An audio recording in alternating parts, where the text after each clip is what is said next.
This is Joshua Hart here for Seconds Out. Delighted today to be joined by the baddest nerd on the planet, Mr. Brandon Scott, here in his new home as a for his boxing training. Brandon, obviously first time since last August speaking to you, over a year. We may have just spent the last hour talking though, but how is everything? It's the first time talking on camera in a year. How is everything? Well, it feels like I'm just kind of repeating myself now because we spoke earlier about how I am, but no, I'm brilliant. I'm training in the Steel City gym now in Sheffield, which is my new home. Still to pick up the accent though. I haven't quite picked up the Sheffield. I'll get there, never say never. But no, it's amazing. Just finished sparring 9 rounds with Thomas Asomba, who's fighting in 5 weeks against Charlie Edwards, defending his European title.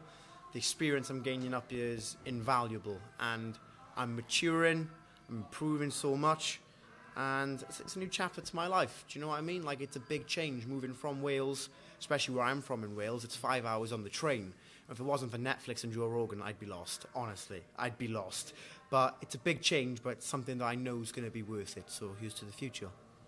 Obviously, we'll mention coming here to Steel City. Obviously, we know you announced before your last fight at the press conference that Sonny Edwards was going to be taking a lead role in your management.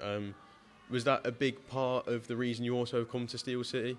Yeah, I had some issues I knew I needed to resolve, so I rang Sonny before my last fight. Sonny and Lee, my manager Lee, and obviously Sonny, who's now on board.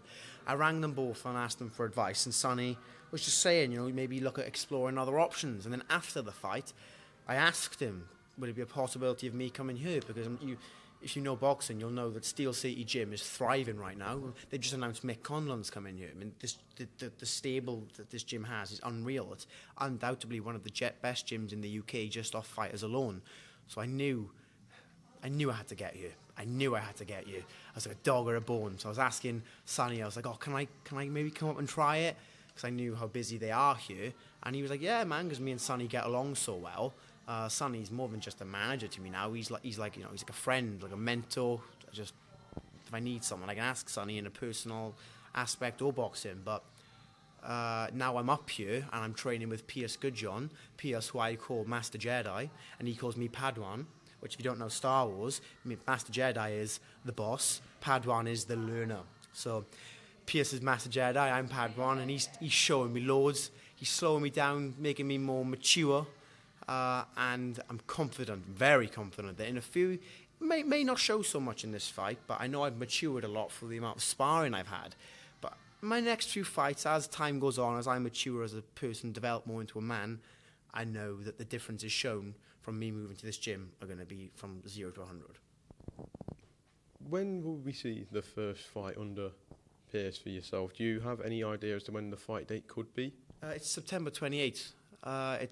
Yeah. So, which again we spoke about for like 40 minutes. Are you okay, Josh? Sorry, I've been up since 5:45 this morning, and I had my train get delayed on the way here because a tree fell on the train tracks. Oh, that's rough. Yeah, it's a bit rough. So please forgive me, Brandon. Please forgive me. No. So September 28th, you will be fighting.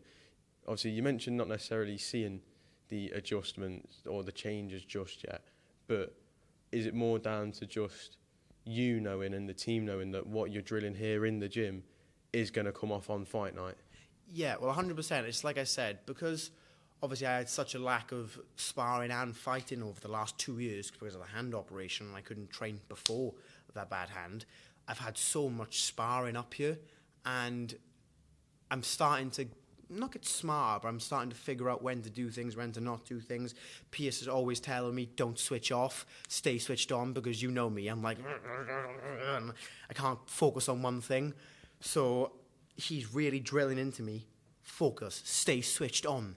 So I'm switching on a lot more, I'm sparring a lot more, and I'm already starting to see the differences. Do you know, since the first spar I had when I came here, to the spar I had today, I feel so much better. I feel so much better, and I know it's going to show in my next fight, but I don't think it's going to show as much as what it could in the fight after that and the fight after that. Now I feel like I'm really going to start. I feel like I'm starting from scratch again.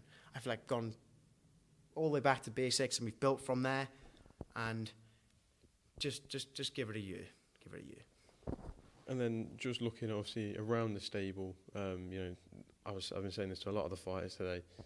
You're just surrounded by talent everywhere you look. You know, Sonny Edwards, a former world champion. You've got Dalton Smith, fighting for a European title. You've then got, Janaid Boston fighting for the English, ordered to fight for the English, Chantel Cameron. The list can go on and on and on. Mick Conlan, like you said, coming down.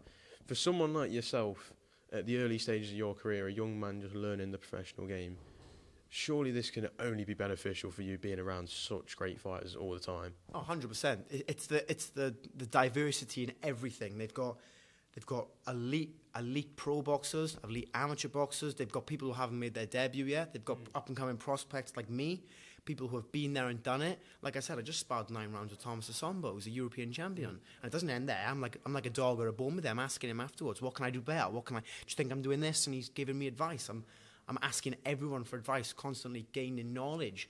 And when I'm not doing that, I'm in my Airbnb, I'm watching boxing, I'm learning. And it gives you something to strive for. Do you know when you're watching someone like Sonny train, you're watching someone like Dalton train, or you're watching someone like Thomas train, you're like, I want to be that good. How do I be that good? So you're watching, where am I struggling right now in my game? I'm watching where they're good in their game, and I'm taking that. It's like Bruce Lee says in it, take what's good, leave what's not, put it in the box, shake the box, and see what you get. So right now I'm at the phase when I'm just kind of picking things out, putting it in my box, and I'll shake it soon and find out what we got. Fair enough. I just want to get your thoughts on some of the big topics in boxing at the moment. Obviously, notably Riyadh season on the takeover. They come to London in just under a month with an incredible card, one of the best cards I think we've ever seen on British soil, topped by Anthony Joshua and Daniel Dubois. Mouth-watering heavyweight affair. But who do you favour going into that fight? I said it in an interview a couple of weeks ago. I think Joshua will knock out Dubois in the first half of the fight. I think they're both very similar. They're both very big men. That let's not kid about it. They're both mutants of men. Let's face facts. I think if they punched 90% of the population, they would kill them. Do you know what I mean? Probably. Their arms look like legs. Put it that way. So they're both incredible fighters. But what I'm finding is Daniel Dubois in his last 2 in particular has looked very good, but he hasn't looked good in the sense of, he's boxed really well, he's dodging punches better, he's gritted through it. And against Hrgovic, he was taking those right hands early on, and he gritted through and he got to him. You can't do that with Joshua. You can't. Look at that man. He looks like a Greek god. You can't grit through a fight with Anthony Joshua. You can't. I just think where Dubois is open and where Dubois is lacking, Joshua is thriving, and he's looked good in his last 2 fights. All appreciate people can say Francis Ngannou in this. Francis Ngannou took some big shots from Tyson Fury, didn't faze him. Joshua slept him like a narcotic, didn't he? I just think you can't take those right hands from Joshua, and I think Dubois will. So I think Joshua will knock out Daniel Dubois within 4 rounds. 4 rounds? 4 rounds. Something that's been a bit of a questioning factor is what's going to happen if Dubois is going to stick it on AJ? Because while AJ's looked incredible in his comeback in his recent form, we've not seen anyone put him under any form of pressure, and Dubois is, in a lot of people's eyes, a very different calibre to the opponents that AJ has faced so far. Do you feel that AJ could crack under the pressure if Dubois is to get to him? No, because if you look back at his fight with Klitschko put it on him. Klitschko dropped him, and that was early in his career. And also, I think there is a reason that not many people have put it on him, and that's because he hits like a truck. He hits like a horse kicks. So if you've got someone with that level of power, you're not really going to be too keen to jump on him, are you? And I think Daniel Dubois will be a bit wary early on too. I think you have to be. I think they both will. I just think Joshua's timing will be better. I think Joshua's punch output will be better. He'll have more experience because he's been boxing in stadiums since he was the early part of his career. Yeah. I just think he's that bit more mature version of Daniel Dubois, and I think it will show. And then in December, well, actually, no, before that, October 12th, a stablemate of yours will be out in Riyadh season, Mr. Liam Cameron. Something I've asked most of the fighters today. But obviously, while you've only been working with Liam for a couple months, I'm sure you've got to know each other. I'm sure you've been talking to each other. How delighted are you to see him get an opportunity on Riyadh season, especially when, we've all seen the story and the journey that he's been on? Man, I was so happy because Liam's one of them ones. You can't not love him. I love Liam. He's such a good guy. He's a good guy. Looks scary. Looks intimidating. But on the inside, there's a nice little softy. But I was so happy when I seen that. But I said to him, obviously he was great. He was like such a biggest platform in the world. But I was hoping when I see now, I was like, I hope he doesn't just see it as an opportunity. When I spoke to him, I said, you go out there and you knock him the fuck out. I was like, you put him to sleep. But he's looking good in the gym right now. He's strong. He's looking good. And you only have to look at that last performance he put up against Lyndon Arthur, who took Dimitri Bivol 12 rounds. Liam lost to him on split decision. Very questionable decision. Do you know what I mean? So you can't write him off. You cannot write him off. I think a lot of people are looking at this as, how good is Ben Whittaker? Can Ben Whittaker do it? I'm looking at it as, Liam, go in there and chin him.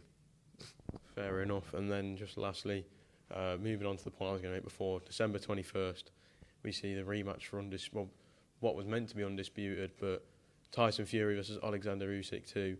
After their fantastic first fight in May, where I'm sure, like myself, a lot of boxing fans were sat around watching it on their televisions and in awe at times when that 9th round rolled around. Yeah, when he chinned him, because Fury started to, he was looking like he was just kind of gonna, the fight and the momentum was going his way. And then he had like an off round, and you're like, oh, okay, fair enough. He's taking a boof. I was like, huh. I had a pizza in my hand at the time. I dropped it. I was like, what the? He was going to get knocked out. Let's not beat around the bush. It was questionable. Should have that been stopped? He was stumbling like a man out on the piss on a Saturday night, wasn't he? He was out on his feet. I couldn't believe it. That 9th round was, because Usyk's not exactly known as a puncher.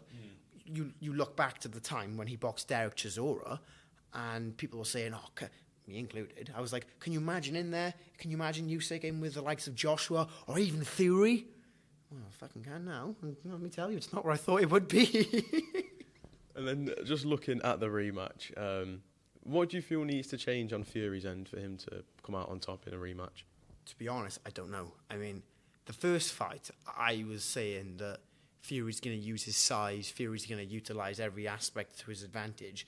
And I've watched the first fight a few times, and Fury did try to lean on Usyk, but Usyk, who's obviously very close with Lomachenko, they have good sambo and wrestling backgrounds. So when Fury was trying to lay on him, Usyk was just turning him, and he was wrestling him on the inside. So to tell you the truth, other than just be more switched on and less showboating during the fight, which I think was a bit stupid. It's a big fight. You want to stay switched on in something like that. I just think that, I don't know. I just take into account as well, Usyk's going to be changing for this fight. Usyk's very smart. He's a witty old fox. Like he said, if size mattered, then Elephant would be the king of the jungle. So, to be honest, I think we could be looking at a Usyk better performance this time.